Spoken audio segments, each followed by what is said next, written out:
Live షోకి తిరిగి స్వాగతం. ఇక అతిథుల పరిచయం. శ్రీ చల్సాని శ్రీనివాస్ గారు, ఆంధ్ర మేధావుల ఫోరం అధ్యక్షుడు, ప్రత్యేక హోదా సాధనా సమితి కన్వీనర్.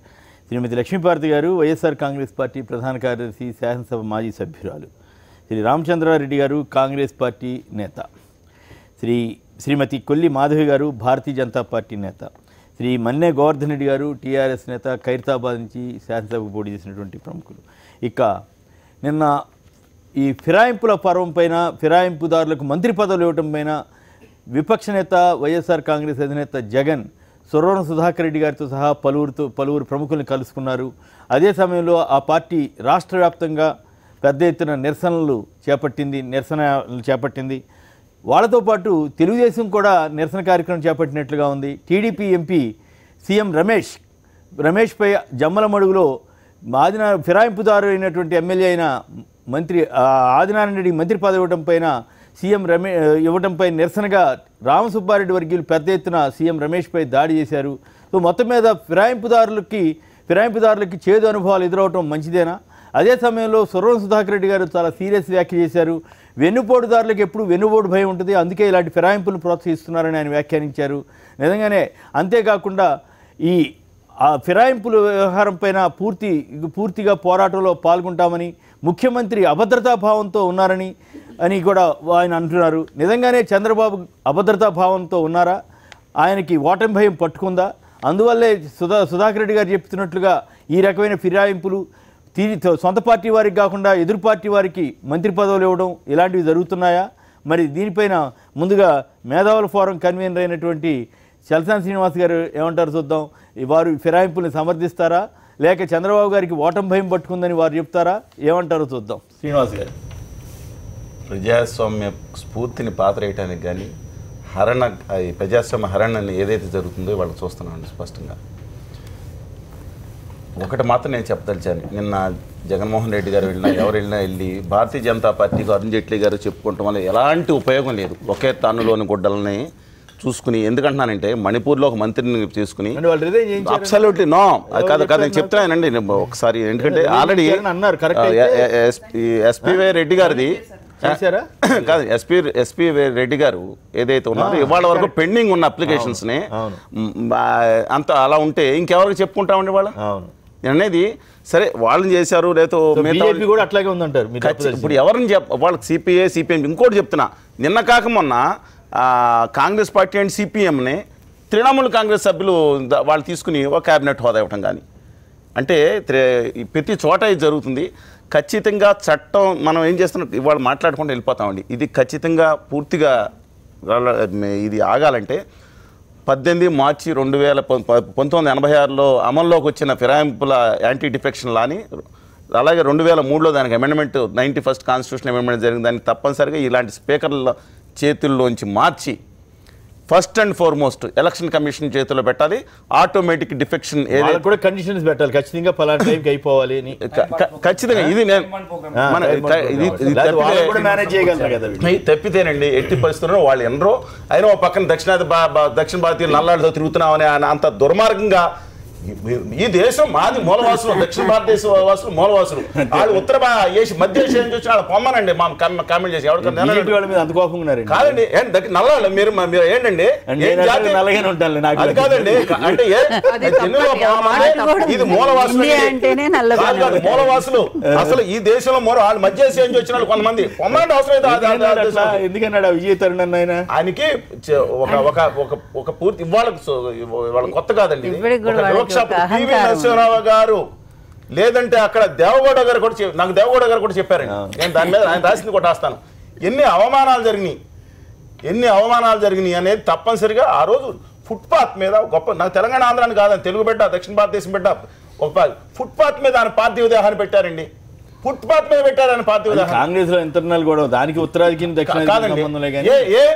చరణ్ సింగ్ గారు 6 నెలలు పార్లమెంట్ మొహం చూడకుండా ప్రధానమంత్రి చేసినానికి మాత్రం 5 ఎకరాలు కేటాయించారు. ఉత్తర భారతీయ దక్షిణ భారతీయ కాదేంటండి, మిగతా అందరికీ అక్కడ 5 ఎకరాలు 10 ఎకరాలు కేటాయించి అర్ధ గజం ఇవ్వలేదు, దానికి తప్పు కాదండి.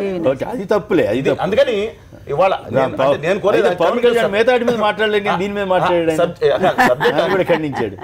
Coming back to the subject అండి. ఇది తప్పనిసరిగా ఇది ఏదవుతుందంటే ఇవాళ నేను అడుగుతున్నది అభద్రతా భావంతో ఫిరాయింపులను ప్రోత్సహిస్తున్నారా, మంత్రి పదవులు ఇచ్చారా, తెలుగుదేశంలో గెలిచే పరిస్థితి లేదు కాబట్టి నలుగురు మంత్రులకు ఇచ్చారా అనేది సురవణ సుధాకర్ రెడ్డి గారు లాంటి వాళ్ళు ప్రశ్నిస్తున్నారు. మీరు వారితో ఏకీవిస్తారా? సుధాకర్ రెడ్డి గారు ముందర సమానం చెప్పాల్సింది మన్ని గోవర్ధన్ రెడ్డి గారు. నిజంగా ఆయనకి ఎందుకంటే 60 సీట్లు ఉన్నాయి కాబట్టి 1 సీటు మెజార్టీ అంటే అభద్రతా భావం అర్థం చేసుకోవచ్చు. ఇది అభద్రతా భావం కంటే కూడా స్పష్టంగా కనబడుతుంది. ఒక ఏమన్నా మంత్రి పదవులు కానీ మిగతా వాళ్ళు కానీ బెదిరించి కానీ ఎవరు చేసినా చాలా దుర్మార్గం వంటిది. ఇవాళ ఆంధ్రప్రదేశ్ వ్యవస్థలో కానీ ఇవాళ తెలంగాణ కానీ ఎక్కడన్నా దేశంలో ఇది ఒక మీరు స్ట్రైట్ గా చెప్పడానికి మరొకసారి అడుగుతున్నాను. చెప్పండి. ప్రకాశం జిల్లా నుంచి అనంతపురం జిల్లా వరకు జరిగిన గ్రాడ్యుయేట్స్ టీచర్స్ నియోజకవర్గాల్లో టీడీపీ మీరు చేసినది ఓడిపోయింది కాబట్టి ఆ భయంతో అభద్రతా భావంతో ఓటమి భయం పెట్టుకునే చంద్రబాబు గారు నలుగురు ఫిరాయింపుదారులకు మంత్రి పదవులు ఇచ్చారా, లేదు వైఎస్ఆర్ కాంగ్రెస్ని వీక్ చేయడానికి ఇచ్చారా? ఒకవేళ నిజంగానే ఆ పరిస్థితి వస్తుందా, వీక్ అవుతుందా ఈ మంత్రి పదవులతోటి? ఇది ఇప్పుడు కాదండి, ఇంతకుముందు సరిగ్గా సంవత్సరాల క్రితం ఏదైతే అభద్రతా భావం అన్నారో ఆ విధంగా తీసుకోవాలి. ఇవాళ మంత్రి పదవి దానివల్ల వెనక్కి వెళ్ళిపోతారు అని ఇష్యూ కాదు. ఆ రోజు ఏదైతే ఉందో 102 ఉన్నారు, బీజేపీ బయటికి వెళ్ళిపోయే అవకాశాలు ఉన్నాయి. ఆ రోజు కొంచెం ఫ్రిక్షన్ నడుస్తూ ఉంది. ఆ టైంలో కాదు, అది ఎఫెక్ట్ ఢిల్లీలో చాలా ఉంటుందండి. వాళ్ళు తమిళనాడు చూస్తున్నాం కదా. చంద్రబాబుని కాదని పోండి, మోడీ గారు వెళ్తారా? చంద్రబాబు మోడీ వెంకయ్యనాయుడు గారు లాంటి వాళ్ళు చెబుతుంటే మోడీ గారు వెళ్ళమన్నా తర్వాత వెళ్లే పరిస్థితి లేదు. ఇప్పుడు కాస్త పరిస్థితి మారిందిలే. ఆ రోజు అయినా కూడా చంద్రబాబుని ఎందుకు వదులుకుంటారు? బీజేపీకి ఉన్న ఏకైక బ్రహ్మాండ శక్తి కదా ఆయన. బీజేపీ వాళ్ళకి శక్తి కదా చంద్రబాబు. లేకపోతే వాళ్ళకి మోస్తారు, బయలు చేస్తారు, వాళ్ళు బయలు చేస్తున్నారు కదా. కిటికీలు తెరిచారండి, వాళ్ళు మొత్తం గోడలు కూల్చేశారు ఆంధ్రప్రదేశ్ లో. వాళ్ళు కిటికీ తెరిచి చూస్తే ఆంధ్రప్రదేశ్ లో ప్రజాస్వామ్య హరణానికి ఇలా మంత్రి పదవులు వేరే పార్టీల మీద దగ్గరానికి గోడలు కూల్చేసి ఓపెన్ చేసిన పరిస్థితి, ఆ దౌర్భాగ్య పరిస్థితి వచ్చిందండి వాళ్ళు. Okay, right. లక్ష్మీభారతి గారు మీరేమంటారు? ఇది ఓటమి భయం మీరు సహజంగా అంటారు కాబట్టి మీ పార్టీ ఓటమి భయమా, వైఎస్ఆర్ కాంగ్రెస్ ని బలహీనపరచడమా అనేది నా ప్రశ్న. సురవణ సుధాకర్ రెడ్డి గారు వెన్నుపోటుదారులకి ఎప్పుడు భయం ఉంటుంది? చంద్రబాబు నాయుడు వ్యక్తిత్వానికి నుంచి ఒక్క మాట మనం చెప్పుకోవాలి. భ్రష్టస్య కావాగతి అని సంస్కృతంలో సామెత ఉందండి. భ్రష్టుడయ్యేవాడికి మార్గాలు ఎంత దిగజారిపోతుంటాయో దానికి పూర్తిగా ప్రతినిధిగా చంద్రబాబు నాయుడు ఉన్నాడు. లేదండి, అసలు ఇది పెద్దవాళ్ళు చెప్పిన నీతి శాస్త్రంలో చెప్పిన మాట ఇది. భ్రష్టుడికి ఎలా దిగజారిపోతాడు ఒకదాని నుంచి ఒకటి. మద్యం చాపి తవ ప్రియమని, అక్కడ నీకు మద్యం తాగటం ఇష్టమా అంటే అదేంటి, దానికంటే కూడా దొంగతనం చేస్తానంటాడు. దొంగతనం కూడా ఇష్టమా అంటే ఇంకా వ్యభిచారం చేస్తానంటాడు. ఇలా ఒకదాని నుంచి ఒకటి, అలాగే ప్రజాస్వామ్య విలువల్ని ఒకదాని నుంచి ఒకటి భ్రష్టత పరచడంలో ఈరోజు చంద్రబాబు నాయుడు నంబర్ 1లో ఉన్నాడు. దేశంలోనే నంబర్ 1 ఉన్నాడు. ఎందుకంటే మీరు చూడండి, 94, 95 వరకు ఎన్టీఆర్ గారు ఉన్నంత వరకు ప్రజాస్వామ్య విలువలు ఎలా కాపాడబడ్డాయో అందరికీ తెలిసినటువంటి అంశం. భూపతిరాజుని పివి నరసింహారావు గారు ఆ రోజు 6 ఎంపీలతో పార్టీలో చేర్చుకుంటే కాంగ్రెస్ పార్టీలో ఎన్టీఆర్ గారు ఒక ఉద్యమం లాగా తీశారు. దేశవ్యాప్తంగా నేషనల్ ఫ్రంట్ ఆధ్వర్యంలో విపి సింగ్ గారు, సుర్జీత్ సింగ్ బర్నాలా, తర్వాత ఈయన ఎవరు సిపిఐ బర్దన్, ఇలాంటి నాయకులు, దేవేగౌడ, ఇలాంటి నాయకులందరూ కూడా అప్పుడు పార్టీ తెలుగుదేశం పార్టీ కాదండి, ఇది ఇప్పుడు అదే వాళ్ళు చెప్పుకుంటుంది. ఇలా వీళ్ళందరూ కూడా దేశం ఎక్కడ అన్యాయం, అసలు ఇట్లా తెలుగుదేశం గెలిచిన 6 ఎంపీలు పివి గారు ఎట్లా తీసుకుంటారని ఒక వ్యతిరేకత ఆ రోజు వచ్చింది. సరిగ్గానండి 94 ఎలక్షన్స్లో మేము ప్రచారానికి భీమవరం వెళితే అదే రోజు ఆయన పాపం హార్ట్ అటాక్ వచ్చి చనిపోయారు. చనిపోయినందుకు సానుభూతి, కానీ ఎంత భయం ఆ రోజుల్లో వాళ్ళకు ఉందంటే ఎన్టీఆర్ గాని ఆ విలువలకు ఆ రోజు అట్లాంటి సముచితమైన స్థానం ఇచ్చినటువంటి పార్టీ ఈరోజు ఎంత భ్రష్టు పట్టించి ఎన్ని వ్యవస్థలను నాశనం చేస్తాడండి చంద్రబాబు నాయుడు. న్యాయ వ్యవస్థని నాశనం చేస్తాడు, మీడియా వ్యవస్థను నాశనం చేస్తాడు, కుటుంబ వ్యవస్థను నాశనం చేస్తాడు. 100% కుటుంబంలో ఈ కొడుకుల్ని తండ్రిని వేరు చేసింది ఎవరైనా? కొడుకులు ఎన్టీ రామారావు కొడుకులు అంత సమర్థులా? అయితే చంద్రబాబు ఎట్లా ఆధిపత్యం సంపాదించగలుగుతాడు? ఆ చేతకాని దాన్ని చంద్రబాబు ఇప్పుడు చంద్రబాబు ఎందుకు మీరు మన మీ ఛానల్లోనే ఎన్టీ రామారావు ఒక్క మాట, కొమ్మినేని గారు సమర్థులని కాదు, చెప్పేది వినండి, సమర్థులని కాదు. వాళ్ళని రాజకీయంలో ఎన్టీఆర్ గారు తీసుకురాలి అంతకు ముందు.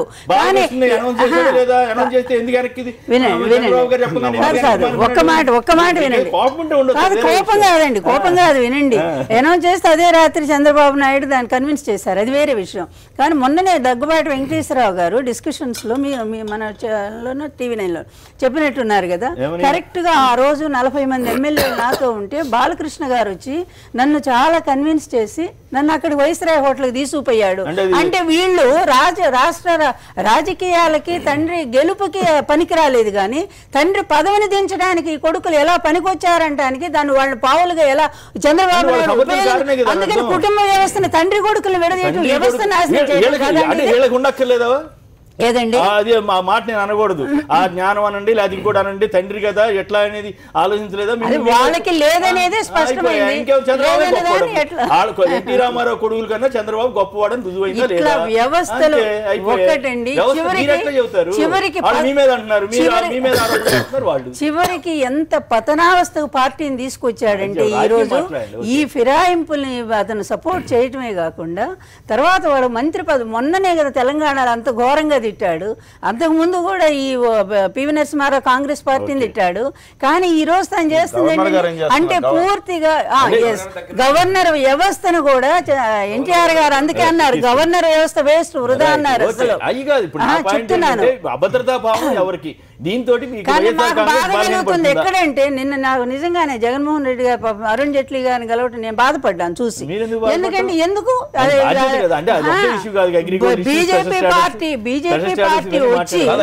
బీజేపీ పార్టీ వచ్చి దేశంలో ఉత్తరాఖండ్ నుంచి ఎంత చీలికలు పీలికలు చేస్తా ఉన్న ఇతర పార్టీలు అనేది మనం ప్రత్యక్షంగా చూస్తానే ఉన్నాం. నిన్న కూడా మణిపాల్లో ఎంత ఎమ్మెల్యేలు తీసుకున్నారు. తర్వాత ఇద్దరు నిన్న కాంగ్రెస్ ఎమ్మెల్యేలు ఇద్దరిని జాయిన్ చేసుకున్నారు. వాళ్ళు అదే బాటలో ఉన్నప్పుడు పాపం మా జగన్మోహన్ రెడ్డి నీతికి విలువనిచ్చేటువంటి మనిషి ఈయనెళ్ళి వాడు ఎట్లా చెప్పుకోవటం అంటే ఎవరైతే హంతకులు తెలియజేస్తున్నానండి. ఎందుకంటే నిన్న ఆయన పార్లమెంట్లో నాకు ఎలా ఆయన మిగతా పర్సనల్ విషయం నాకు అనవసరం చాలా స్పష్టంగా జిఎస్టీ యాక్ట్ మీదతో పాటు ప్రత్యేక తరగతి హోదా విభజన హామీల మీద చాలా సూటిగా స్పష్టంగా నేను నిలదీయటం మాట్లాడటం జరిగింది. దాని మీద స్పెషల్ మెన్షన్ కూడా చేయడం జరిగింది. రైట్. సియాటిల్ నుంచి భాస్కర్ రెడ్డి గారు, అమెరికాలోని సియాటిల్ నుంచి. భాస్కర్ రెడ్డి గారు నమస్కారం, మాట్లాడండి. చెప్పండి, చంద్రబాబు గారిలో అభద్రతా భావమా, ఓటమి భయమా, లేక వైఎస్ఆర్ కాంగ్రెస్ ని బలహీనపరిచే ఎత్తుగడ? ఇది ఈ ఫిరాయింపులు అనేవి 100% చంద్రబాబు నాయుడు గారు అభద్రతా భావంతోనే చేస్తున్నారు సార్. అంతేనా? అవును సార్. ఇప్పుడు ఒక సాధారణ ఓటరు బూత్ దగ్గరికి వెళ్ళిన ఓటర్ కి ఇప్పుడు ఒక పెద్ద ప్రశ్న కాబోతుంది సార్. ఇంత పెద్ద ప్రజాస్వామ్య దేశంలో ఒక బీజేపీ అనే పార్టీ ఒక ఇంత పెద్ద అఖండమైన మెజారిటీతో వచ్చిన పార్టీని వచ్చిన అంత పెద్ద ప్రజాస్వామ్య విప్లవం లాగా వచ్చింది సార్. ఇప్పుడు కాంగ్రెస్ అనే తర్వాత మొట్టమొదటి పూర్తి మెజారిటీతో వచ్చిన సందర్భంలో ప్రజాస్వామ్యాన్ని కాపాడాల్సింది పోయి ఫిరాయింపులని ఇట్లా ఎంకరేజ్ చేసుకుంటా పోతే ఒక సాధారణ ఓటర్ కి ఎలాంటి సమస్య ఉంది సార్? ఇప్పుడు నేను ఒక సాధారణ ఓటర్ నేను బూత్ దగ్గరికి వెళ్తాను, నేను ఏ పార్టీకి వేసినా గెలిచిన వాడికే ఓటు వెళ్ళిపోతుంది లేదా అతనికే ఎమ్మెల్యే మద్దతు చెప్తాడు అనుకుంటే ఓటు వేయాలని ఎందుకు అనుకుంటారు సార్ ఒక సాధారణ ఓటర్? అవును, ఇది కీలకమైన ప్రశ్న వేశారు మీరు. Right, okay, right. రామచంద్రారెడ్డి చెప్పండి, ఏంటి ఇది అభద్రతా భావమా, ఓటమి భయమా, వైఎస్ఆర్ కాంగ్రెస్ ని బలహీనపరిచే ఎత్తుగడ, వీటిలో ఏది సఫలం అవుతుంది? ఇది 100% చంద్రబాబు నాయుడు గారి అభద్రతా భావం. అభద్రతా భావం లేకపోతే ఈ ఎమ్మెల్యేలను చేర్చుకోవాల్సిన అవసరం లేదు. కారణం ఈ విధానం, ఈ పార్టీ ఫిరాయింపుల విధానం ఎలా ఉందంటే పెళ్లి ఒకరితో సంసారం ఒకరితో విధంగా తప్పు మీరు అట్లాంటి మాటలు మాట్లాడకూడదు. లేదు అది తప్పది. అట్లాంటి దయచేసి అట్లాంటి ఎవరు మాట్లాడినా తప్పది. ఓకే, అంటే కొంచెం అది సభ్య సమాజానికి మంచిది కాదు. ఈ ప్రాసెస్ చూస్తే మరి ఆ మాత్రం భయం లేకపోతే ఈ చేర్చుకోవాల్సిన అవసరం ఏముంది? ఇంకో పెద్ద విషయం ఏంటంటే దీనివల్ల వేరే పార్టీలు బలహీనపడడం కాదు, తెలుగుదేశం పార్టీ పూర్తిగా బలహీనపడుతుంది. నిన్న జమ్మలమడికి ఉదాహరణ, ఒక జమ్మలమడిగే కాదు, ఒక టీడీపీ కార్యకర్తలు అభినందించాలి ఆ మాటకు. ఆంధ్ర రాష్ట్రంలో అవునా కాదా? ఆంధ్ర రాష్ట్రంలో ఉన్నటువంటి తెలుగుదేశం పార్టీ కార్యకర్తల్లో ఒక భయం ఏర్పడింది. తెలుగుదేశం వాళ్ళు బ్రహ్మాండంగా తిరుగుబాటు చేశారు కదా. వాళ్ళు తెలుగుదేశం పార్టీకి ఒక బలమైన ఓట్ బ్యాంక్ ఉంది. ఆ ఓట్ బ్యాంక్ కూడా ఈ రోజు చేజారిపోయే అవకాశం వచ్చింది. మా పార్టీ నాయకుడు మేము 35 సంవత్సరాల నుంచి పార్టీ కోసం కష్టపడి పార్టీ జెండా మోస్తే మమ్మల్ని కాదని వేరే వాళ్ళను తీసుకొని మంత్రి పదవులు వేయడం, వాళ్ళని గౌరవించడం చూస్తే ఈ పార్టీలో 5 సార్లు 6 సార్లు గెలిచినటువంటి సీనియర్ మంత్రులు ఉన్నారు. వాళ్ళందరూ కూడా వాళ్ళ యొక్క అభిప్రాయాలు మీడియా ద్వారా తెలియజేయడం జరిగింది. దీనంతటి కారణం చంద్రబాబు నాయుడు వచ్చే ఎన్నికల్లో ఎలా గెలవాలని దానికోసం ఆలోచిస్తున్నాడు తప్ప ఈ రాష్ట్ర ప్రజలు ఆలోచిస్తున్నారు.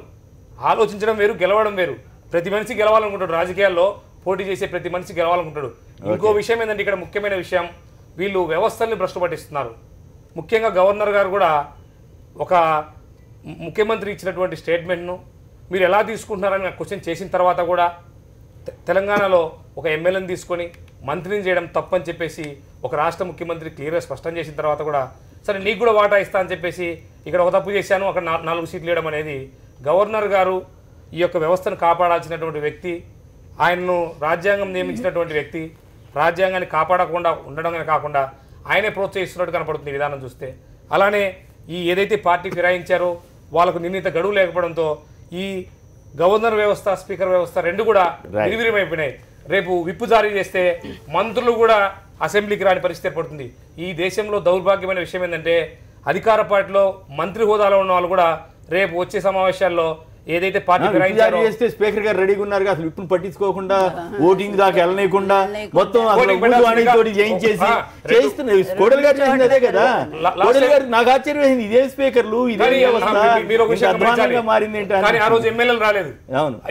వాళ్ళని కూడా రాకుండా మళ్ళీ ఓటింగే రానివ్వలేదు. ఓట్లు ఓటింగ్ కావాలి అని అడిగారు, ఓటింగ్ పట్టుబడితే ఇవ్వాలి ఖచ్చితంగా. యాజ్ పర్ రూల్ ప్రకారం 2 వారాలు గడువు ఇవ్వాలి. గడువు ఇవ్వకుండా ఇమీడియట్ గా ఆ రోజు పెట్టేశారు.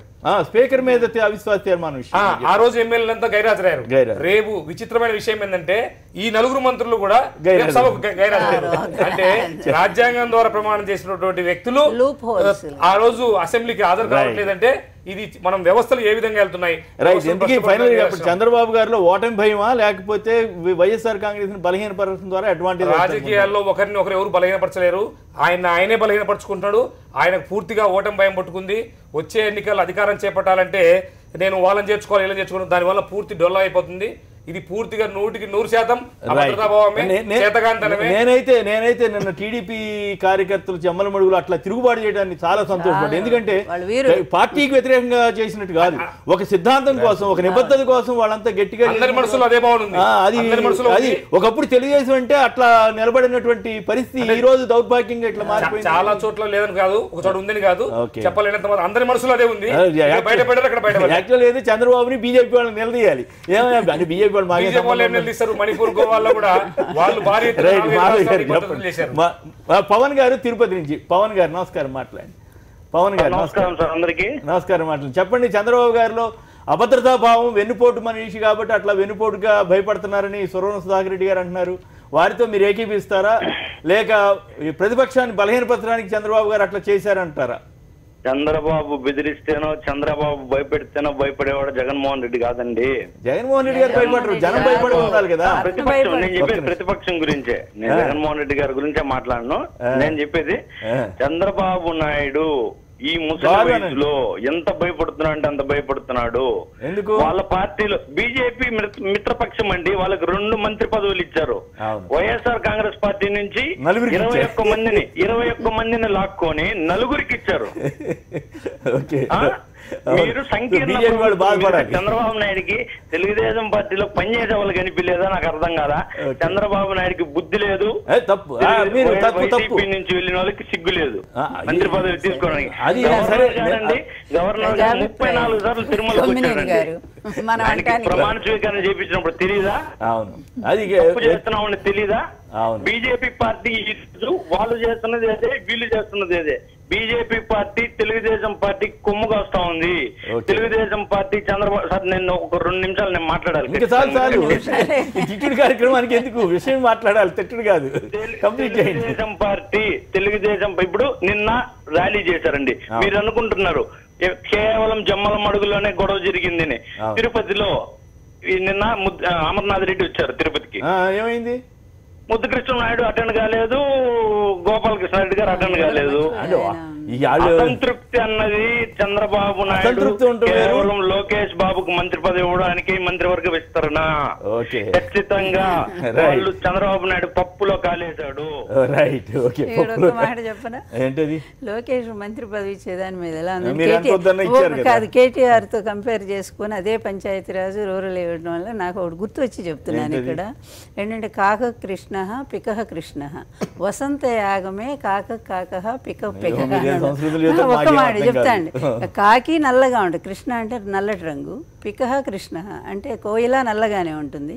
వసంతకాలం వచ్చినప్పుడు మాత్రమే కాకి కాకి కోయిల దాని కోత ద్వారానే. మాధవి గారు మీరందరూ మొన్న ఎన్నికల్లో తిరిగినప్పుడు అండి, ఒంగోలు నుంచి అనంతపురం వరకు 4 గ్రాడ్యుయేట్ స్థానాలకు కానీ ఇది కానీ ఎన్నికలు టీచర్లు. దాంట్లో తెలుగుదేశం పార్టీ ఒక స్థానంలో సిట్టింగ్ స్థానంలో 3వ స్థానానికి అంటే ఆ భయం పట్టుకుని ఇట్లా నేను చెప్తానండి. దాంట్లో ఏంటంటే ఎందుకంటే ఆ లెక్కలు కూడా మా ప్రత్యేక హోదా సాధన సమితి కోకెనర్గా ఉన్న ఒక నిబద్ధతతో ఉన్న కత్తినేశ్వర రెడ్డి గారు సార్ ఇదే ఇష్యూ ఎక్కడొచ్చిందంటే గ్రాడ్యుయేట్స్ ఇప్పుడు ఎక్కడైతే కర్నూలు కడప ఇది నెగ్గారో ఏదండి గ్రాడ్యుయేట్స్ అండ్ టీచర్స్ కానీ కాదు, ఇది స్థానిక సంస్థల్లో రోజులో కనుక ఫలితం మారగానే అందుకనే ఆదినారాయణ గారు కానీ బొమ్మ అఖిల ప్రియ గారు కానీ అమర్నాథ్ రెడ్డి గారు కానీ ఒకవేళ పల్లి రఘునాథ్ గారు తీసినా మళ్ళీ చీఫ్ ఇప్పించారు క్యాబినెట్ హోదా. మంత్రి పదవి చాలా ఈ ఏరియాలో మాత్రం ఎట్టి పరిస్థితుల్లోనూ వాళ్ళు ఇండికేషన్స్ వెళ్తున్నాయి కాబట్టి ఆ విషయంలో అబద్ధతాభావం ఆయన పార్టీని బలపరచుకోవడానికి ఎట్టి పరిస్థితులు చేయడానికి ఈ కార్యక్రమాలు చేస్తున్నారు. జనం పిచ్చోళ్ళ స్పష్టంగా అంటే నాయకుడు మారితే జనం కూడా పిచ్చిగా ఆయన అమ్మటి వెళ్ళిపోతారా? రైట్. మాధవ్ గారు చెప్పండి, ఏంటి ఈ పరిణామాల్లో బీజేపీ పాత్ర ఏంటి? బీజేపీ ఈ అభద్రతలో చంద్రబాబు గారి యొక్క అభద్రతను మీరు ఎట్లా సేవ్ చేస్తారు? ముందు ఆ టాపిక్ వెళ్ళక ముందు ఇందాక శ్రీనివాస్ గారు తరుణ్ విజయ్ గారి కమెంట్స్ గురించి ఒక మాట అన్నారు. అయితే కాదండి, ఇప్పుడు మనం ఎక్కడో వక్రీకరించి వచ్చిన ఒక స్టేట్మెంట్ చూసి మనం దాని గురించి కమెంట్ చేయడం, ఎస్పెషల్లీ శ్రీనివాస్ గారు లాంటి వాళ్ళు ఆ మాట అంటాం కొంచెం బాధాకరం. ఎందుకంటే మీరు ఒక్కసారి ఆ బయట ప్లే చేసి చూడండి, మొత్తం వినండి. ఆయన ఏ రకంగా అన్నారు అంటే భారతదేశంలోనే we have different types of skin colours, పై నుంచి కింద దాకా అందరూ వేరే వేరే దీంట్లో ఉన్నారు. అట్లా అని చెప్పి మన అందరం కలిసిలేమా అన్నారు. దాన్ని దక్షిణాది వారిని కలుపుకున్నామని అన్నారు. అందరం కలిసి ఉన్నాం అంటే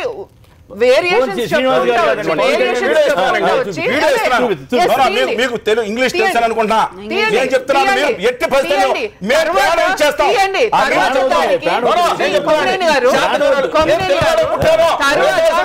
తెలుగు పుట్టా దక్షిణాది పుట్టా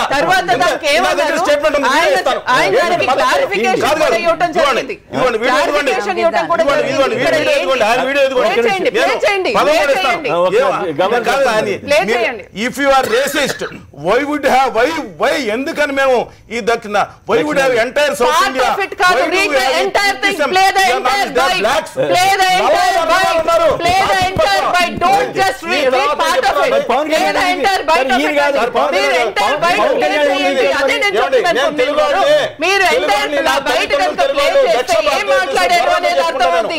లాస్ట్ లో ఒక సెంటెన్స్ పట్టుకొని మొత్తం బయట కనుక ప్లే చేస్తే ఏం మాట్లాడారని తెలుస్తుంది. ఆ మొత్తం బయట లో లాస్ట్ ఒక సెంటెన్స్ చదివి ఇదే దాని మీరు సిగ్గుపడద్దు.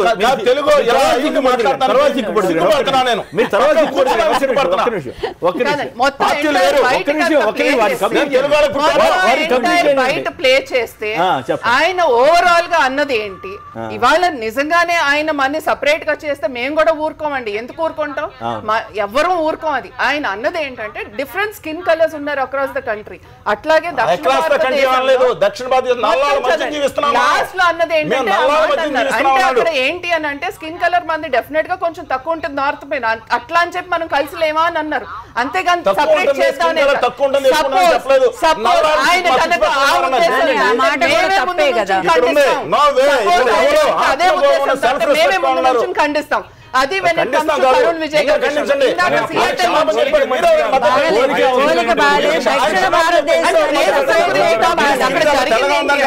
అక్కడ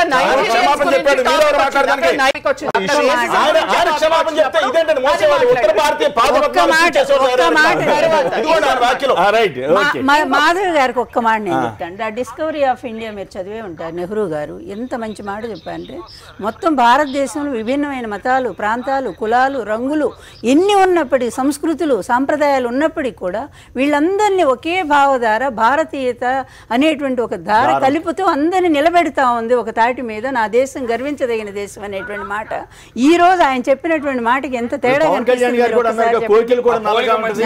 పోలిక బాగుంది. దక్షిణ భారతం ఆయన మాట. కనుక ఆ ఉద్దేశంతో అంటే ముందు అసలు మేమే నుంచున్నది కాదు అని అంటామండి. ఇవాళ జరిగింది ఏంటంటే మరి ఆయన క్షమాపణ ఎందుకు చెప్పాడు? మరి ఆయన క్షమాపణ ఎందుకు చెప్పాడు? నైజీరియన్స్ గురించి ఎవరు నైజీరియన్ ఏమైందండి? నైజీరియన్స్ గురించి అక్కడ రేసిజం గురించి వచ్చినప్పుడు రేసిజం గురించి నేను ఉత్తర వచ్చినప్పుడు భారతీయులు అవసరమైతే ఆ మధ్య కొమ్మని కావాలంటే పద్ధతిలో మనం మాట్లాడాలి కాదు. మీరు దయచేసి అన్నందుకు కాదు అంతకంటే సమర్థిస్తున్నందుకు బాధపడుతున్నారండి. ఇక్కడ సమర్థించిన శ్రీనివాస్ గారు మీరు ఇప్పుడు ఆ మాట ఎట్లా వక్రీకరిస్తున్నారు? ఇప్పుడు నా మాట కూడా వక్రీకరిస్తున్నారు. ఇది తప్పు, ఇది తప్పు. మీరు ముందు ఉపసరించుకోండి. మీరు ఉపసరించుకోండి. చాలా తప్పు. ఇవాళ ఏమన్నారంటే బీజేపీ ఏదో ఎంకరేజ్ చేస్తుంది ఫిరాయింపులు అన్నారు. బీజేపీ ఏనాడు ఎంకరేజ్ చేయలేదండి ఫిరాయింపులు. ఇవాళ మనం ఆలోచించుకోవాల్సిన విషయం అక్కడ టీడీపీలో కానివ్వండి, టీఆర్ఎస్ లో కానివ్వండి, ఇందాక మీరు అన్నట్టు మణిపూర్లో కానీ, మణిపూర్లో రాజీనామా చేసినాక వాళ్ళు వచ్చారు. ఎక్కడైనా సరే రాజీనామా చేయాలి, చేసినాకే పార్టీలో చేర్చుకోవాలి, దాంట్లో డౌట్ లేదు. ఇవాళ మనం చూసుకోవాల్సింది మన సిస్టమ్స్ లో ఉన్న లూప్ హోల్స్. ఆ లూప్ హోల్స్ ని పట్టుకుని ఎక్కడెక్కడ ఏమేమి జరుగుతున్నాయి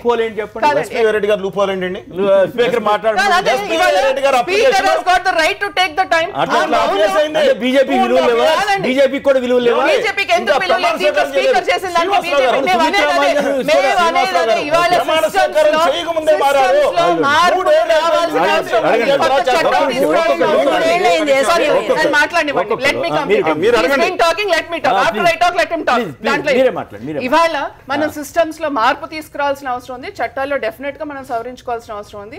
ఏదైతే మనం స్పీకర్స్ రైట్స్ గురించి మాట్లాడుతామో, వాళ్ళు వ్యవహరించిన తీరు గురించి మాట్లాడుతున్నామో, గవర్నర్ సిస్టమ్ కానివ్వండి, అందరి మనం మార్చుకోవాల్సిన అవసరం ఉంది. ఎందుకంటే ఇవాళ మనం చూసాం 11 రాష్ట్రాల్లో ఎలా జరిగినాయో, 11 రాష్ట్రాల్లో ఉన్న స్పీకర్స్ ఒక్కొక్క నిర్ణయం తీసుకుంటే ఈ 11 స్పీకర్స్ కి జడ్జ్మెంట్స్ కూడా వేరే వేరే రకంగా వచ్చినాయి. ఎక్కడ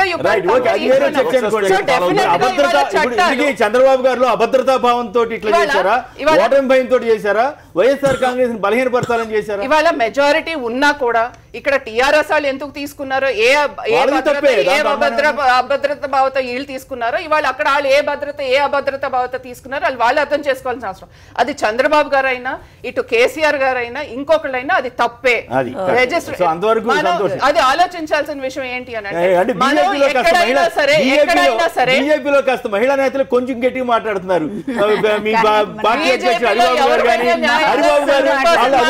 విషయం అది వాళ్ళ పార్టీ మంత్రులు వాళ్ళు ఎవరిని తీసుకుంటారు పార్టీ విషయాల గురించి మాట్లాడేది ఏంటి అంటే ఓవరాల్ రాజకీయాల్లో మనం ఒక విలువలు తీసుకురావాల్సిన అవసరం ఉంది. మార్చుకోవాల్సిన అవసరం ఉంది. ఇవాళ ఇంకొక విషయం కమిషన్ గారు, ఒకే ఒక విషయం, ఇవాళ సిస్టమ్స్ లో ముందు చెట్టు ఎలా ఉందంటే ఇత్తు ముందా చెట్టు ముందా లాగుంది. రాజకీయ నాయకులు మారాలా, మనం ఎన్నుకునే జనాలు మారాలా. ఎప్పుడైనా సరే సిస్టమ్ మారాలంటే డెఫినెట్ గా జనాల నుంచి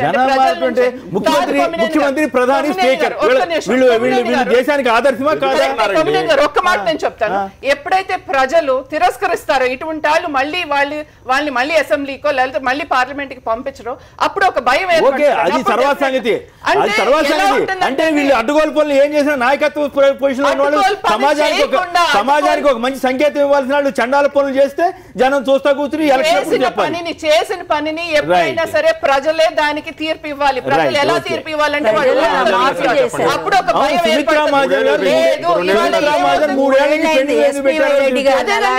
తెలంగాణలో 3 సంవత్సరాలు ప్రతి వాళ్ళు తప్పు చేస్తున్నారు. సీతారత్నం గారు ఒక్క నిమిషం, సీతారత్నం గారు నమస్కారం, ఒక్క నిమిషం దయచేసి లైన్ లో ఉండండి దయచేసి. గోవర్ధన్ రెడ్డి గారు కూడా మాట్లాడిన తర్వాత అందరికి కలిపి మాట్లాడుతున్నారు. గోవర్ధన్ రెడ్డి గారు బీజేపీ పార్టీ విలువల గురించి మాట్లాడుతుంది, ఏమాత్రం ముఖమాట లేకుండా ఉత్తరాఖండ్లో అరుణాచల్ ప్రదేశ్లో కోర్టు ముట్టికాయలు వేసిన తర్వాత కూడా మీరు మీ విలువల గురించి మాట్లాడితే ఇంకేముందా? ప్రజలు వింటున్నారు, ప్రజలు వింటున్నారు. వాళ్ళు మాట్లాడడం లేదు, మీరు మాట్లాడటం. ఏ పార్టీ అయినా సరే, టీఆర్ఎస్ పార్టీ అయినా, టీడీపీ పార్టీ అయినా, ఏ పార్టీ అయినా సరే విలువలు దిగజారుతున్న మాట వాస్తవం అందరూ ఒప్పుకోవాలి. ఇప్పుడే కాదు, గతంలో కూడా గత ఉన్న ప్రభుత్వాలు అనుకోండి, ఇప్పుడు అనుకోండి, ఎప్పుడు అనుకోండి, ఇదన్నీ ఎవరు కూడా క్షమించరాంది. ఎందుకంటే ఏ పార్టీని అయితే ఒక ప్రజలు ఎన్నుకున్న, ఒక పార్టీ తరఫున ఎన్నుకున్న వ్యక్తి వేరే పార్టీలో కూడా వస్తే అంటే ఇది అభద్రతా భావమా, ఓటమి భయమా, ఎదురు పార్టీని బలహీనపరచడం. ఇప్పుడు తెలుగు రాష్ట్రాల గురించి 2 రాష్ట్రాల గురించి మాట్లాడితే తెలంగాణ ఆంధ్రప్రదేశ్లో ఒక రాజకీయ అనిస్థితి వేరు, ఇక్కడ తెలంగాణ రాజకీయ పరిస్థితి. ఇక్కడ టీడీపీ పార్టీ ఆంధ్ర పార్టీ అని చెప్పి కొంచెం ముద్ర పడ్డది. ఉన్నవాళ్ళు 2/3 మెజారిటీ అంతంతా టీఆర్ఎస్లో విలీనమైన తర్వాత Errabelli Dayakar Rao TRS TDP LP leader మొత్తం పార్టీని మెట్ చేయడం చెప్పి లోక్సభ స్పీకర్ మన స్పీకర్ కి చట్టంలో ఎక్కడ ఉందో అట్లా ఇవ్వడం జరిగింది. చట్టంలో ఎక్కడ ఉందా అది చేసేసరికి మొత్తం పార్టీ మీరు బహుజన సమాజ్ పార్టీని విలీనం చేసుకున్నారు, వ్యాలిడ్ అది ఇక్కడ. ఎందుకంటే ఉన్న 2 సభ్యులు అడ్లో ఇంద్రకరణ్ రెడ్డి గారు ఇప్పుడు ముగ్గురు తప్ప టీడీపీలో ముగ్గురు తప్ప మీద అంతా విలీనం అయిపోయింది కదా. అట్లా పార్టీ తీర్మానాలు చేయాలి. మళ్ళీ మార్చారు. 91st కాన్స్టిట్యూషన్ అమెండ్మెంట్ 2003లో మళ్ళీ మార్చి 2/3 కాడ మొత్తం పార్టీ అంతా చేయాలి. పార్టీ కమిటీ తీర్మానాలు చేయాలి. విజయ్ తరుణ్ గారు గురించి ఒక మాట చెప్తాను. విజయ్ తరుణ్ గారు చేసిన కామెంటే తప్పు, ఆయన క్షమాపణ చెప్పినది. మళ్ళీ ఇప్పుడు బీజేపీ నాయకులు అదే తన మీద వేసుకొని తన మీద తప్పు చేసినట్టు సమర్థించుకోవడం అయితే కరెక్ట్ గానే కాదు. దక్షిణ భారతీయులు క్లియర్ సమర్థిస్తున్నారు. ఇంతమంది పేదవాళ్ళు దక్షిణ భారతీయులు నల్లవారు వాళ్ళతో కలిసి ఉండట్లేదు.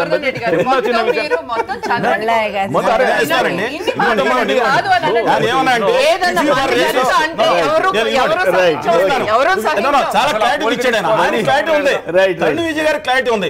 If you are racist why would all the entire south, you know, the Kerala, Tamil Nadu, Andhra, Karnataka, why do we lead them? He added, we have black people around us. ఎంత బాధపడతాడు blocks ఎంత బాధపడతాడు.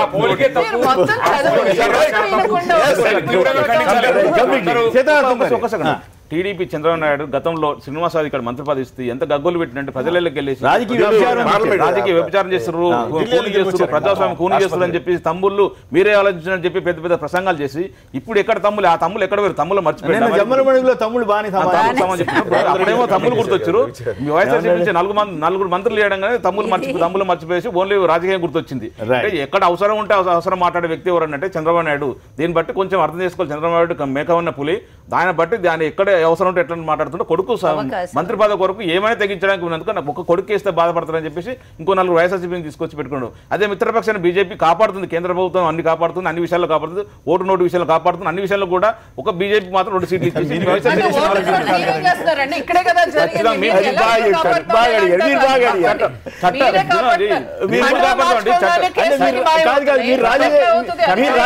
వాళ్ళు కాపాడుతారు.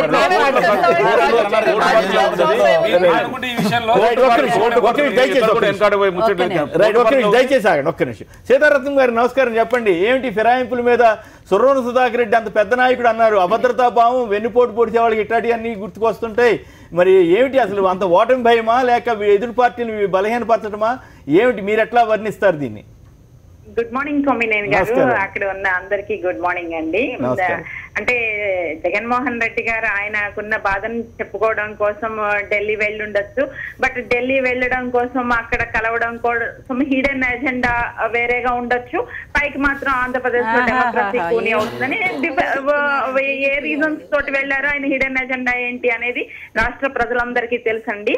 అయితే ఇక్కడ నేను ఒక్కటే చెప్పాలనుకుంటున్నాను, వైఎస్ఆర్సీపీ పార్టీ నుంచి తెలుగుదేశం పార్టీలోకి వచ్చినటువంటి నాయకులు ఆ ఆంధ్రప్రదేశ్ లోని ప్రతిపక్ష నాయకుడు పద్ధతులతోటి ఆయన అవలంబిస్తే గనక ఆంధ్ర రాష్ట్ర శ్రేయస్సు ఏమవుతుంది అనే ఒక ఆంధ్రప్రదేశ్ అభివృద్ధి గురించి, ఆంధ్రప్రదేశ్ లో ఉన్నటువంటి ఇప్పుడున్న సిచ్యుయేషన్ లో ఏ విధంగా ముందుకెళ్ళాలి, ఈయన ఆలోచనలు ఆటంకం కలిగిస్తున్నాయి ఆలోచన తోటి అభివృద్ధి కోరుకునే దిశగా తెలుగుదేశం పార్టీలోకి వచ్చారు తప్పితే అక్కడ మేము వాళ్ళని ఏది లోబరుచుకొని చేయడం అనే సమస్య ఇక్కడ ఆంధ్రప్రదేశ్ లో జరగలేదనేది. మరి మంత్రి పదవులు ఎందుకు ఇచ్చారు?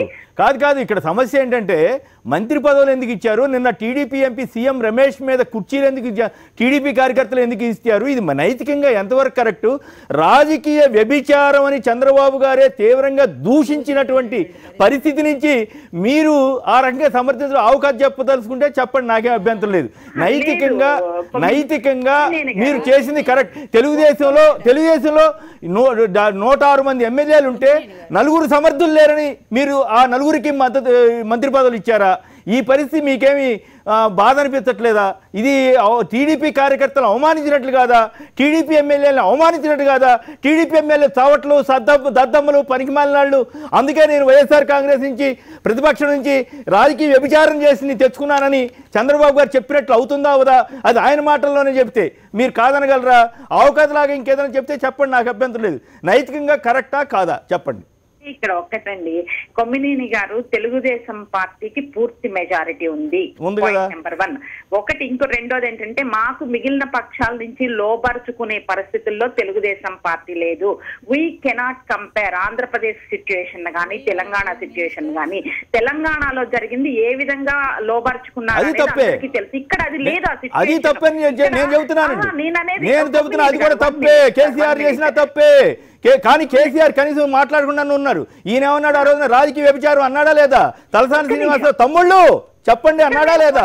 మరి ఆ తమ్ముళ్ళు నిన్న జమ్మల మడుగులు ఎందుకు తిరుగుబాటు చేశారు? మేము ఎక్కడ ఇది చేయలేదు.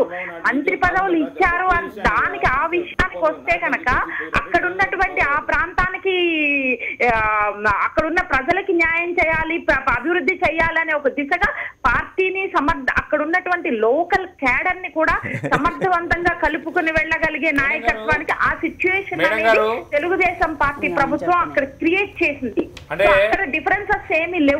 డిఫరెన్సెస్ అనేవి ఏపీలో ప్రతిపక్షం క్రియేట్ చేయాలని చూస్తుంది.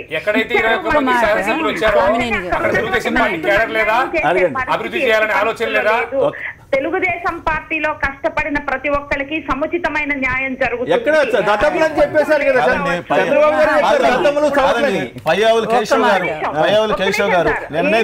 చౌదరి గారు సీనియర్స్, చాలా సీనియర్స్. 1 మినిట్. ఏ నాయకుడు కూడా 100% సాటిస్ఫైడ్ చేయడం అనేది ఎవరికి సాధ్యం కాని పని. ఎక్కడో ఒక చోట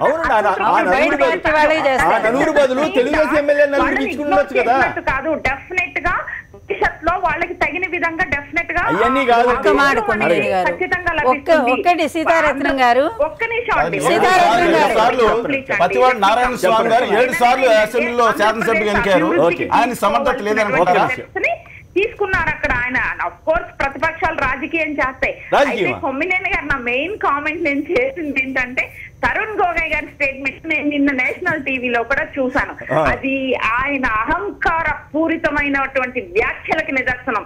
బ్లాక్ గా ఉన్నటువంటి సౌత్ ఇండియన్స్ తో మేము కలిసి ఉండట్లేదా అనే స్టేట్మెంట్ ఇచ్చారు ఆయన. అది దారుణమైన స్టేట్మెంట్. అది నిజంగా ఎంత అవమానకరం అంటే ఇప్పుడు కాదండి, అసలు సౌత్ ఇండియన్స్ ని మొట్టమొదటి నుంచి కూడా వివక్ష చూపిస్తున్నారు. ఇది అన్ని విషయాల్లో రుజువు అవుతాంది. ఎందుకండి స్వతంత్రం వచ్చి 70 ఏళ్ళు అయితే ఒక్క పివి నరసింహారావు గారు మాత్రమే ప్రైమ్ మినిస్టర్ అయ్యారు.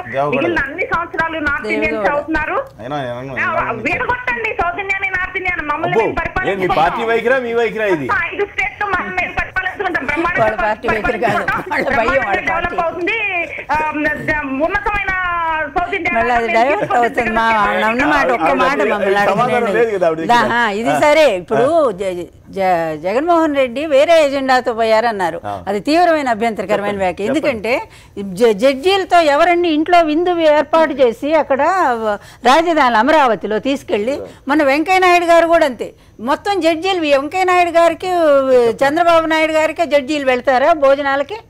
ఏమండి 27 కేసులు ఉంటే అన్నిటి మీద స్టేలు ఉన్నాయి.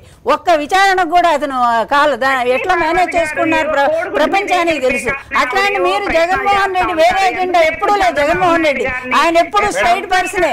22 మంది ఎమ్మెల్యేలు వస్తే ఎలక్షన్ పోయినటువంటి నాయకుడు జగన్మోహన్ రెడ్డి అండి.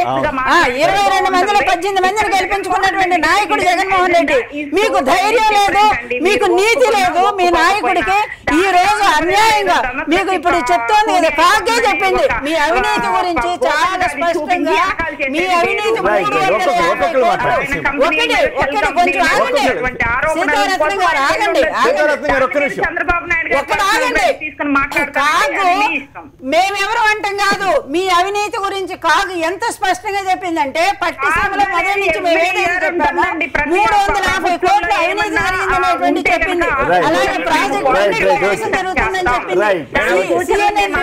ఆంధ్రప్రదేశ్ నంబర్ 1 అవినీతి అని చెప్పింది. Right, okay. అవినీతిలో ఇప్పటివరకు కూడా Right, ఒక నిమిషం. అగ్రిగోల్డ్ సంబంధించిన ఆస్తులన్నీ కూడా మీ మంత్రులు ఎమ్మెల్యేలు కూడా కొనుక్కొని ఇంత దారుణంగా మోసం రైట్ చేస్తారు. ఓకే కాదు ఫైనల్ ఒక మాట చెప్పండి అది ఎవరే మీరు అంత మీరు personal గా పార్టీ మాట్లాడతారు, అది నాయకులు correct కాదండి. ప్రోత్సహిస్తున్నారా, మీరు సమర్థిస్తున్నారా? దీనికి స్ట్రైట్ ఆన్సర్ చెప్పండి. కాదు కాదు మంత్రులు ఇచ్చిన దాని మీద మీరు సూటిగా సమాధానం చెప్పలేకపోతే సూటిగా సమాధానం చెప్పట్లేదు.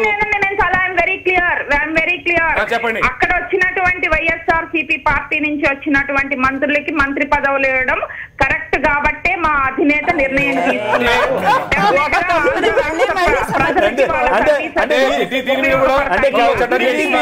టీడీపీలో నలుగురు సమర్థులైన మంత్రులు లేరు తేల్చేశారు పార్టీలు నాయకులకి నష్టం లేదు. మిగిలిన ఉన్నత పదవులు ఇచ్చి వాళ్ళను కూడా సముచితమైన గౌరవాన్ని ఇస్తుంది. మరి ఇక్కడ తిట్టారు కదా కాదు కాదు ఇక్కడ తిట్టారు కదా ఇక్కడ రాజకీయ వ్యభిచారం అన్నారు కదండి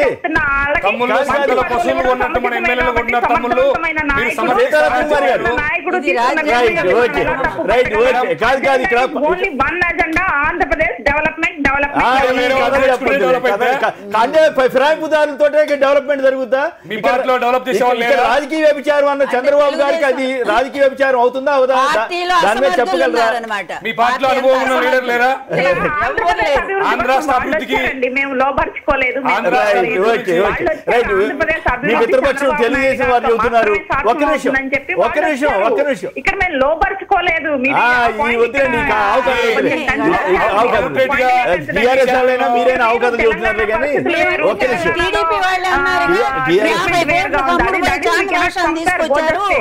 ఇచ్చి అని చెప్పి మీ టీడీపీ వాళ్ళే కదా. రైట్ ఓకే ఒక్క నిమిషం చెప్పండి. ఓటుకు కోట్లు అనే శీర్షికలు అడ్డంగా దొరికిపోయి మీరు లోపరుచుకోలేదని చెప్పడం న్యాయమా? మనస్సాక్షిగా చెప్పండి. ఇబ్బంది పెడతాం కరెక్ట్ గా సీతారాం కుమార్ గారు మిమ్మల్ని ఎక్కువ ఇబ్బంది పెడతాం కూడా మర్యాద కాదు. మీ బలహీన మీ ఇబ్బంది మేము అర్థం చేసుకోగలం. ఒక్క నిమిషం మీరు దాని గురించి మీరు ఎందుకు మాట్లాడుతున్నారు? చంద్రబాబు నాయుడు గారిని ఎంతసేపు కించపరిచి అవమానించి మాట్లాడతానంటే రైట్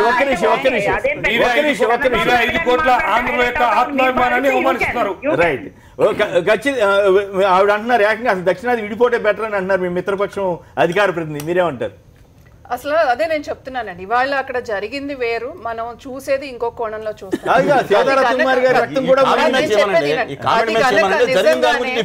అది మన కనుక వస్తే అది మేము కూడా సహించాం. అది యాక్చువల్ గా అసలు కంపారిజన్ తప్పు, దాంట్లో నో డౌట్ అబౌట్. కాకపోతే ప్రపంచంలో మన ఎలా రేసిస్ట్ అంటున్నారు అనే దానికి ఆయన మాట్లాడారు. ఆ కంపారిజన్ యాక్చువల్ గా తప్ప ఆయన దానికి వివరణ కూడా ఇచ్చారు, దాని గురించి అయితే నో డౌట్. కానీ దానికి నార్త్ సౌత్ అనే తప్ప ఇవాళ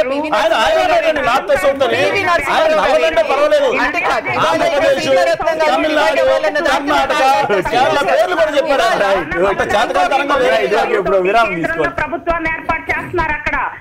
వాళ్ళు దే ఆర్ ఎంజాయింగ్ పవర్. కానీ శాంక్షన్స్ వచ్చేసరికి, రైల్వే ప్రాజెక్టులు వచ్చేసరికి, అభివృద్ధి కార్యక్రమాలు వచ్చేసరికి, రహదారులు వచ్చేసరికి మనల్ని చిన్న చూపు చూస్తున్నారు.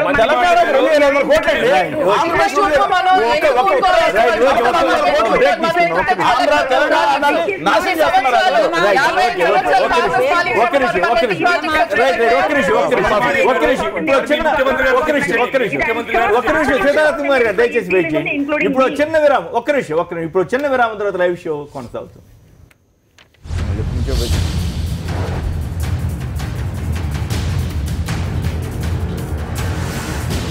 లైవ్ షోకి తిరిగి స్వాగతం. రాజారెడ్డి గారు అనంతపురం నుంచి. రాజారెడ్డి గారు నమస్కారం, మాట్లాడండి. మీరేమంటారు? చంద్రబాబు గారిలో అభద్రతా భావమా, ఓటమి భయమా, లేక విపక్షమైన వైఎస్ఆర్ కాంగ్రెస్ని బలహీనపరచాలన్న ఎత్తుగడ, ఏమంటారు? మీరేమంటారు? సార్, చంద్రబాబు గారిది నిజంగా అభద్రతా భయమే. కానీ ఇక్కడ ఈ ఆమె తెలుగుదేశం ఆమె సమర్థిస్తూ మాట్లాడుతుంది. వాళ్ళు ఈ తప్పుడు పనులు చేయడమే నీతి అనుకుంటున్నారు వాళ్ళు. దీన్ని ఎవరు ఏమి చేయలేరు. దీన్ని అధికారం ఉంది కదా అని వాళ్ళు ఇష్టానుసారం చేసుకుంటారు. ఉద్యోగ సంఘాలు కూడా వాడుకున్నారండి. అనంతపురం వచ్చి ఉద్యోగ సంఘం ఈ ఉద్యోగ సంఘం ఏదైతే ఉందో ఆ ఉద్యోగ సంఘం వెళ్ళి అధికారికంగా ఒక పార్టీ ఓటేమని చెప్పిన దౌర్భాగ్య పరిస్థితి ఎవరు వెళ్ళారు? అవును అశోక్ అతను ఎవడు అశోక్ బాబు సంఘం మొత్తం ఉద్యోగ సంఘాలను కూడా వాళ్ళు అన్ని రకాలుగా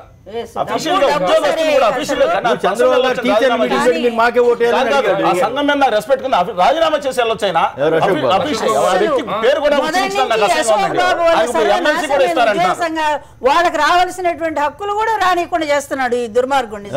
అశోక్ బాబు అండి, మేము ఓపెన్ గా నిజంగా తిడుతున్నాను. ఏదైనా చేస్తున్నటువంటి దుర్మార్గ పని. ఎలక్షన్స్ లో కూడా అతను ఏ విధంగా ఎలక్షన్స్ లో కూడా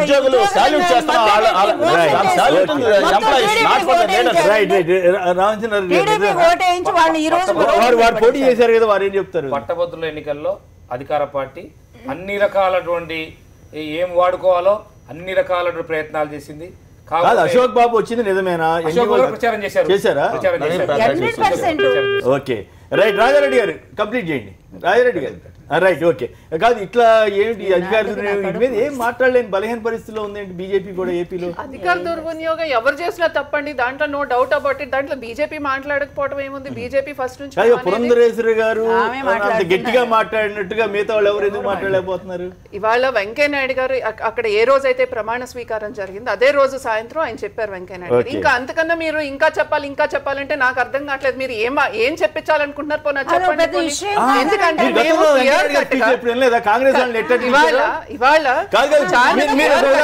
మీరు కూడా చూసే ఉంటారు ప్రజాస్వామ్య పరిరక్షణ ఉద్యమం. అప్పుడు మా ఓటు వాళ్ళంతా మేము కుర్రాళ్ళం అనమాట, మంచి ఉత్సాహంగా ఉన్నటువంటి సైనికులు లాంటి వాళ్ళు అనమాట మేమంతా. ఆ రోజున రామ్లాల్ అన్న ప్రజాస్వామ్యాన్ని భగ్నం చేసి నాయుడు భాస్కరరావుని కొందరు మంత్రుల్ని ఇస్తే ఇదే వెంకయ్య నాయుడు గారు ఎంత బ్రహ్మాండమైన ఉపన్యాసాలు ఇచ్చారు. అంటే దానికి ఒక ముఖ్యమంత్రి తప్ప మిగతా మంత్రుల్ని తీసుకెళ్ళడం కూడా అదే సేమ్ కదా. రామ్లాల్ ఉంది, ఎక్కడన్నారు? మర్యాద కోసం ఉన్నారు కానీ మర్యాద కోసం ఉన్నారు కానీ ఇప్పుడు మర్యాద తప్పనే మర్యాదగా ఉంటుంది అనేది తప్పు తప్పే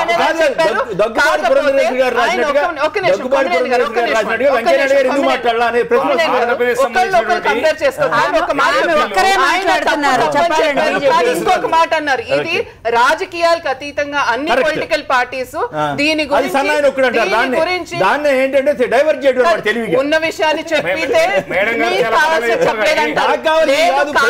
చేయాల్సిన ప్రొసీజర్ ఏదైతే మనం అన్ని పొలిటికల్ పార్టీస్ విలువల గురించి సమాజం గురించి అందరికీ కావాల్సింది చెప్పాలి. కరెక్ట్. ఇవాళ అది కావాలనే కదా ఆయన చెప్పింది. అది తప్పు అని ఒక పక్కన చెప్తూ ఏమి చేయాలి, మనం ఇది మార్చుకోవడానికి ఏమి చేయాలి, అన్ని పొలిటికల్ పార్టీస్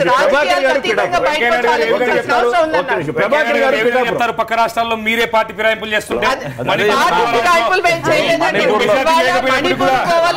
పార్టీ వాళ్ళు వచ్చి మాత్రం జాయిన్ అయ్యారు. అదే నేను చెప్పింది.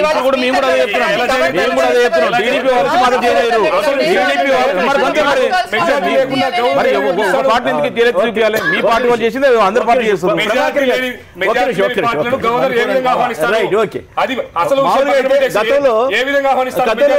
గతంలో రాష్ట్రపతి ఏం చేశారంటే ఫస్ట్ సింగిల్ లార్జెస్ట్ వాజ్పేయి గారిని పిలిచారు. అంటే వెంకయ్య నాయుడు గారు చెప్పారని చెప్తున్నారు కానీ వెంకయ్య నాయుడు గారు ఏం చెప్పారు? ఈ రాష్ట్రంలో చేస్తే అది తప్పు, వాళ్ళే చేస్తారు. ఆయన ఏ విధంగా అడుగుతారు ఒపీనియన్?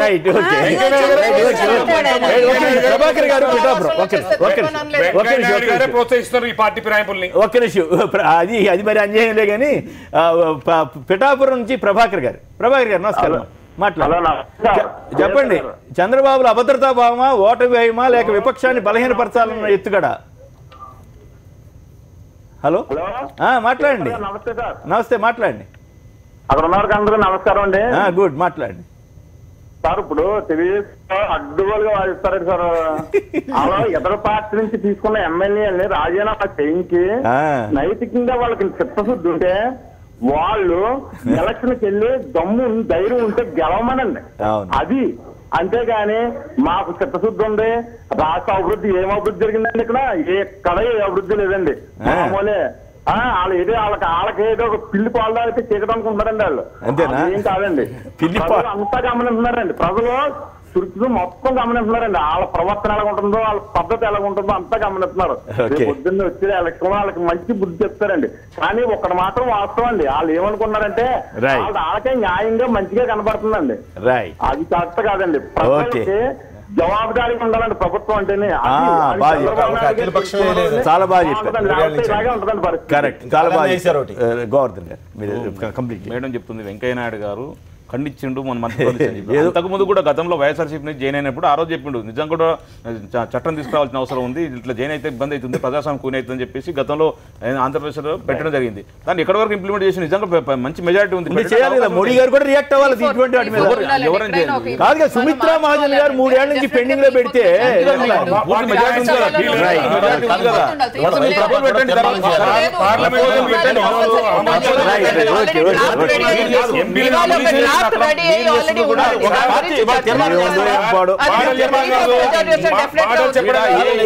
చిత్తశుద్ధి ఉంటే బీజేపీ పార్టీకి చిత్తశుద్ధి ఉంటే ఎంపీల రాజీనామాలు ఆమోదించండి. ఆంధ్రప్రదేశ్ భారతీయ జనతా పార్టీ దీన్ని ఖండిస్తూ తీర్మానం చేసి అవసరం అయితే బయటకు వస్తామని హెచ్చరిక చేయాలి.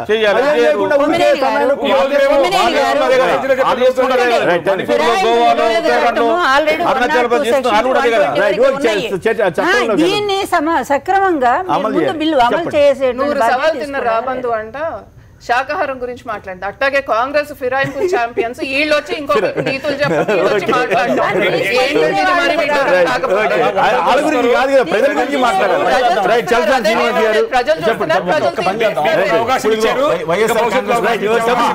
వైఎస్ఆర్ కాంగ్రెస్ పార్టీ సహా ఇప్పుడు మీ టీఆర్ఎస్ ఉంది, అందరూ కలిసి తీర్మానం చేసి వెంటనే చట్టం లక్ష్మీపార్తి గారు, రామచంద్రారెడ్డి గారు, కొల్లి మాధవి గారు, మన్నే గోవర్ధన్ రెడ్డి గారు, సీతారత్న కుమార్ గారు అందరికి కూడా ధన్యవాదాలు. ఇది నేటి వార్తా విశ్లేషణ కార్యక్రమం. నమస్కారం.